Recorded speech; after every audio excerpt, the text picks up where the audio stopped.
کافی کوسوں دور ہے، وہ اپنے گھر کے 4 بیٹوں کو کہاں سے دین سکھائے گا؟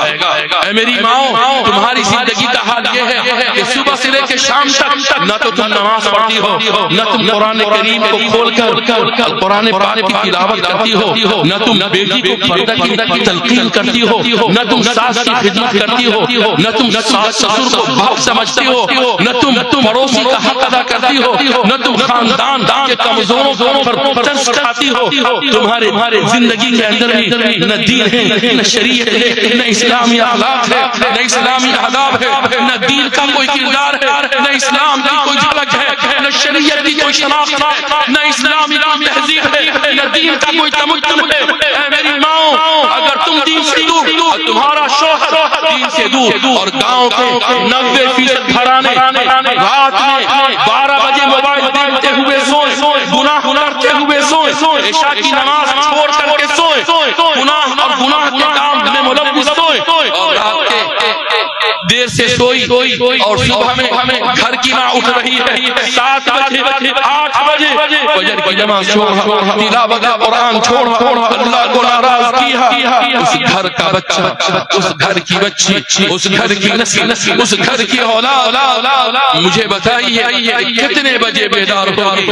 آج ہندوستان کے اندر 2% سکھ برادری اپنے دھرم کو لے کر اتنے زیادہ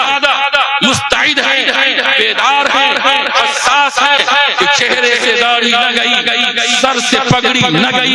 گرو گرنتھ میں اسباق کا پاٹ نہ بھولے۔ کوئی سکھ ہندوستان کا ایسا نہیں ہے جو اپنے گردوارے سے باہر شادی کر کے دکھا دے، گردوارے میں جائے بغیر کوئی صبح کر لے، کوئی شام کر لے، اس کی زندگی کا، اس کے گھر کا، اس کے گھر کی صبح کا، شام کا، جوانی کا، بڑھاپا کا، عورت ہے تو اس سے متعلق، مرد ہے تو اس سے متعلق، وہ دین سے جڑا ہوا، وہ اپنے دھرم سے جڑا ہوا ہے، وہ گرو گرنتھ سے باہر نہیں جائے گا، اپنے مذہبی پیشوا کے احکام اور ہدایات سے باہر نہیں جائے گا۔ مگر ہندوستان کے اندر 25 کروڑ مسلمان میں 1 کروڑ کو چھاڑ دیجئے تو 24 کروڑ مسلمان قرآن کے خلاف جاتا ہے، شریعت کے خلاف جاتا ہے، آیتوں کے خلاف جاتا ہے، نبی کی سنت کے خلاف جاتا ہے۔ اے چکی بستی کے مسلمانوں، مجھے بتاؤ کہ تم تلک لیتے ہو کہ نہیں، جہیز کا مطالبہ کرتے ہو کہ نہیں، بارات میں جاتے ہو کہ نہیں، نشہ کرتے ہو کہ نہیں، ماں باپ کو رلاتے ہو کہ نہیں، پڑوسی سے تمہارا جھگڑا ہے یا نہیں، جھوٹ بولتے ہو کہ نہیں، چغلی میں،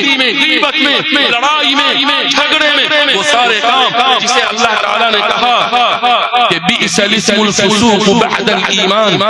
ایمان لانے کے بعد اللہ کی نافرمانی، اللہ کی بات کاٹنا، نبی کی بات کاٹنا، بئس الاسم الفسوق بعد الایمان ومن لم یتوب، یہ گناہ